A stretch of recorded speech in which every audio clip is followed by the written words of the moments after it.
Nous sommes très heureux de vous savoir nombreux à nous suivre sur la chaîne YouTube. Voici les titres de ce journal sur Quai d'Info. Un incendie d'une rare violence s'est déclaré à l'école élémentaire Tripano 1. Plusieurs tables bancs et des classes en abri provisoire partis en fumée. Les autorités éducatives et locales étaient là pour constater les dégâts causés par cet incendie. Les leaders religieux et les acteurs de santé et les OCB ont partagé sur les nouvelles orientations sur la pandémie qui sévit à Kédougou, mais aussi sur la campagne de vaccination contre la fièvre jaune. Quel job dans le but de vous faire découvrir certaines merveilles de la région de Kédougou et aller à la découverte d'un jeune entrepreneur. Il est aussi agent de développement Alpha Omar Diallo, gérant du campement Takomayo dans la commune de Dindéfelo. Un incendie d'une rare violence s'est déclaré à l'école élémentaire Tripano 1. Plusieurs tables bancs et des classes en abri provisoire partis en fumée. Les autorités éducatives et locales étaient là pour constater les dégâts causés par cet incendie. Comme nous l'avons constaté, c'est un incendie qui a ravagé 3 abris provisoires. Les abris provisoires avec un nombre de tables bancs équivalent à une cinquantaine, 53, 54, avec 2 tableaux. Donc on nous a alertés dès que les abris ont pris feu. Et les sapeurs sont intervenus aussi au moment où presque tout est parti. Donc actuellement tout a été ravagé par les flammes. Et les versions qu'on a eues, d'abord il paraît que c'est des enfants qui jouaient dans les abris. Et on n'a pas encore la confirmation, donc c'est les premières versions qu'on a eues. Et effectivement ce sont des enfants qui jouaient tout le temps. Donc même moi je peux témoigner, c'est une école qui est menacée. Pas de clôture, ni de gardien. Donc c'est une école qui est exposée par des cas de vol. Aujourd'hui, cas d'incendie. Et donc c'est la situation d'aujourd'hui. Et je lance un appel aux autorités locales et étatiques, n'est-ce pas, afin qu'on puisse nous faire sortir de ces problèmes d'agression au niveau de l'école. Donc surtout le but de clôture, la sécurité concerne par rapport à l'école, par rapport à la situation, à ces situations. Donc je parle notamment d'un gardien. Et vraiment c'est ça. Donc pour le moment c'est que nous sollicitons aux autorités. Et voilà la situation qui est là ainsi. Donc pas de blessés, mais dégâts matériels, tout est parti. Tout est parti, tout est parti. 3 abris provisoires, 53 tables bancs, 2 tableaux. L'école déjà, vous voyez la situation de l'école. L'école est en chantier. Il y a une classe qui a été emportée par la pluie l'année dernière, que vous voyez comme ça. Donc si les 3 abris partent, vraiment, on ne sait même pas quelle est la solution qu'il faut adopter. Donc, franchement, pour le moment, je ne peux rien dire. Je ne peux rien dire par rapport à la rentrée pour les élèves qui sont dans ces classes. Mais néanmoins, on tentera de faire quelques efforts pour pouvoir les cacher quelque part. L'inspecteur Sissoko donne ici ses impressions après le constat sur cet incendie. Nous l'écoutons toujours avec Quai d'Info. C'est avec consternation et stupéfaction que nous avons appris cet incendie dans l'école de Tripano 1. Ce n'est pas une première dans les écoles, ça arrive souvent dans beaucoup d'écoles à cause sûrement de l'insécurité qui règne. Aujourd'hui, nous avons donc perdu à Tripano 1 3 salles de classe, 2 CI et 1 CP, et véritablement dans des abris provisoires. L'école a financé plus de 350 000 francs pour la construction de ces abris-là. Et voilà qu'en si peu de temps, tout s'est calciné. Les tables-bancs, on n'en parle même pas. Au moment où nous avons besoin de tables-bancs, nous voilà aujourd'hui avoir perdu 53 tables-bancs. C'est énorme, c'est un incident abject, une situation abjecte véritablement qui s'est produite ici. Et nous le regrettons amèrement. L'édile de la commune de Kédougou, Mamadou Adji Sissé, maire, a promis de réagir le plus rapidement possible pour aider cette école. Aujourd'hui, on est en 2021, donc Kédougou c'est la capitale régionale, donc on ne devait plus parler d'abri provisoire dans la capitale régionale. Mais je pense que l'État a pris des initiatives donc pour vraiment absorber tous les abris provisoires dans la capitale régionale. C'est pour cela d'ailleurs nous, avant, on s'était fixé comme objectif de construire des salles de classe chaque année. Mais depuis que l'État s'est engagé à absorber les abris provisoires, nous avons voulu orienter nos maigres moyens ailleurs.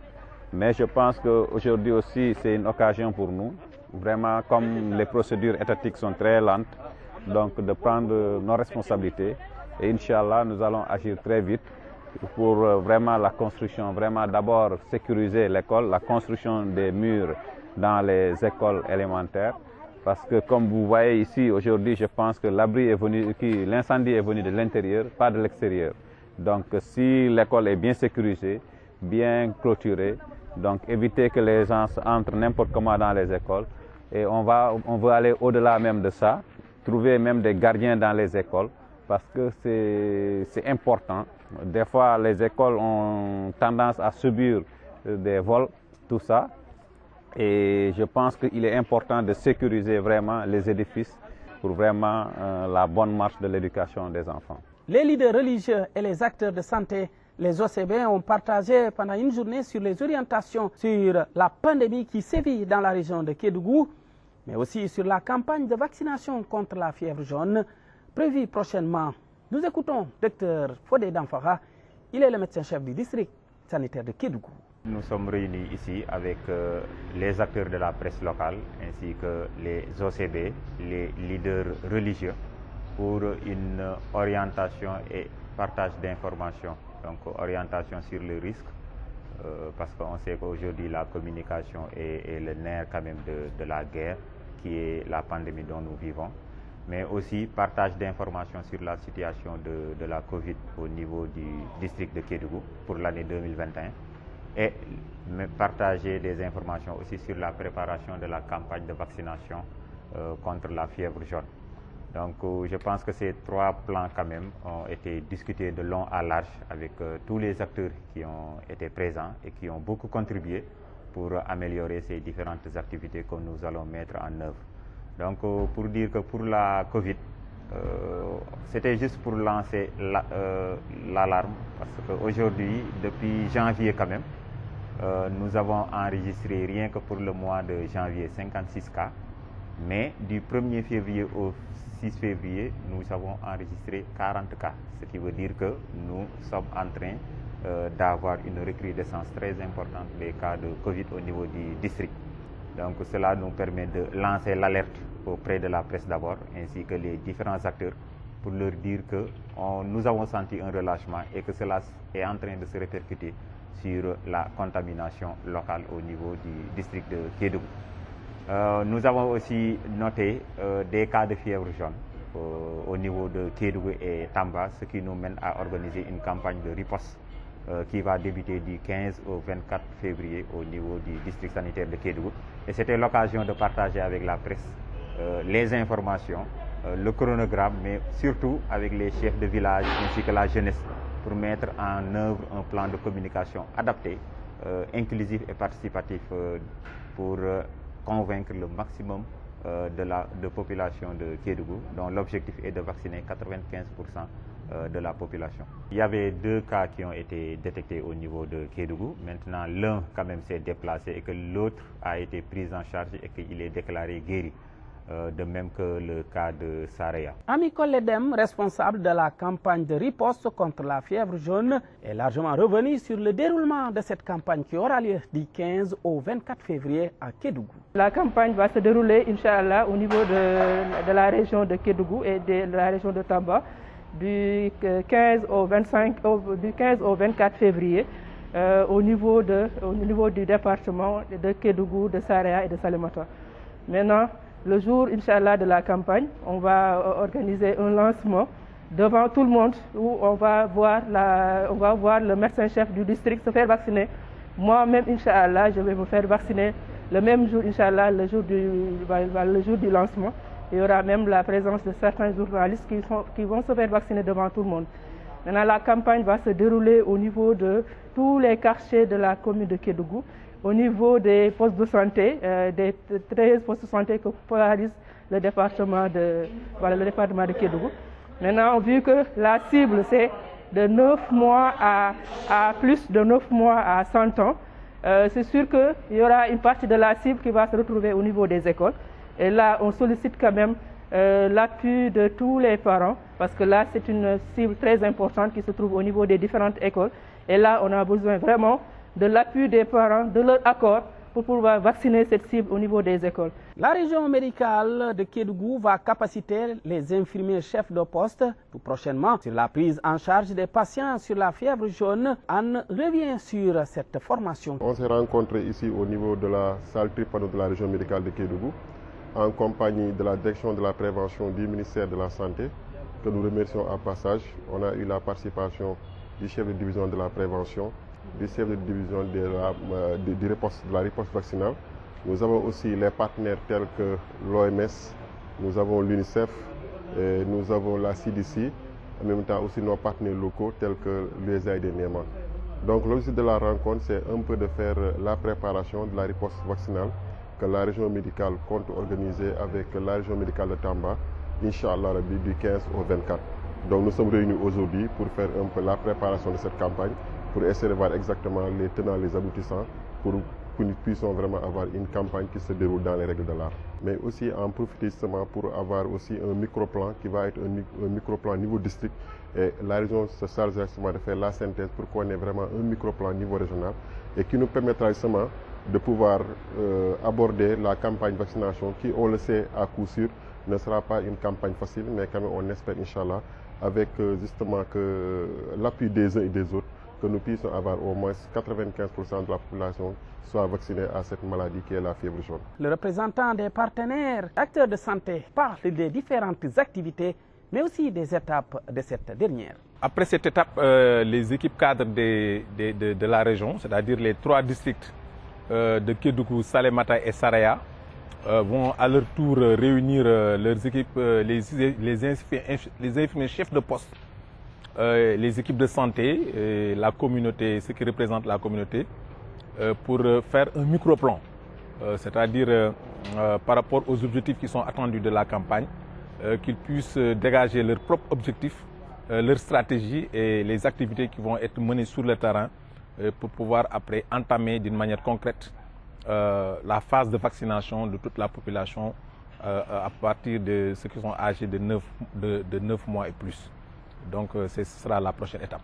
Quel job dans le but de vous faire découvrir certaines merveilles de la région de Kédougou et aller à la découverte d'un jeune entrepreneur, Alpha Oumar Diallo, propriétaire du campement Takomayo, dans la commune de Dindefello, près du village de Ségou. Moi, en tant que guide, je suis pour le développement parce que je suis de la zone.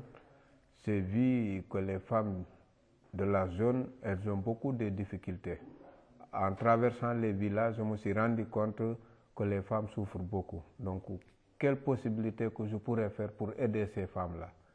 C'était de créer une activité qui peut retenir pour éviter les mariages précoces. Parce que je voyais souvent, quand je traversais, je voyais des jeunes filles qui se marient à l'âge de 14 ans, 15 ans. Pour éviter ça, c'était de créer une activité. Au début, c'était difficile. J'ai fait des sensibilisations aux parents des filles pour les dire que, écoutez, moi, il faut créer une activité qui peut aider vos filles ici, dans la zone. Donc, je suis venu à Afia. Au début, j'ai eu l'idée de faire une bibliothèque. Je me suis rendu compte comme les parents n'acceptent pas que les filles vont trop à l'école. C'était des filles qui n'ont pas assez de niveau à l'école, on les a chassées. Pour éviter qu'elles se marient très tôt, c'était de créer une activité. Et c'est en ce moment que j'ai créé cet atelier de couture.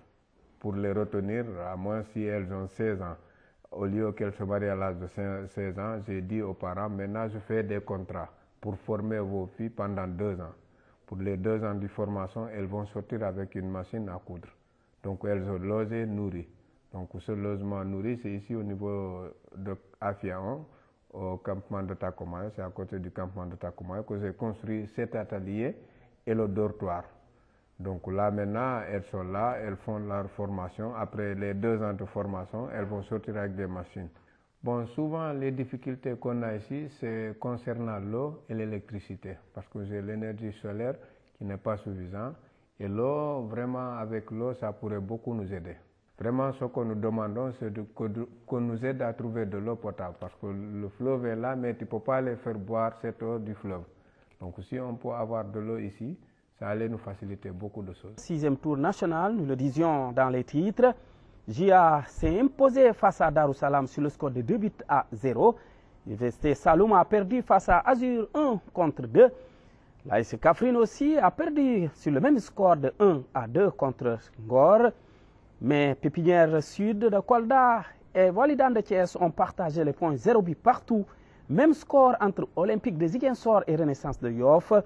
Mais la Gazelle de Kédougou et AS Cambérène au stade municipal Bamba Girassi de Kédougou ont tout simplement partagé les points 2 buts partout. Le premier but a été marqué par Bebeto et le second par notre grand attaquant Momodou Sy. Voici ce qui a mis fin à ce journal sur Quai d'Info. Continuez à nous suivre sur notre chaîne YouTube, mais aussi continuez à vous abonner pour rester informés. Portez-vous bien.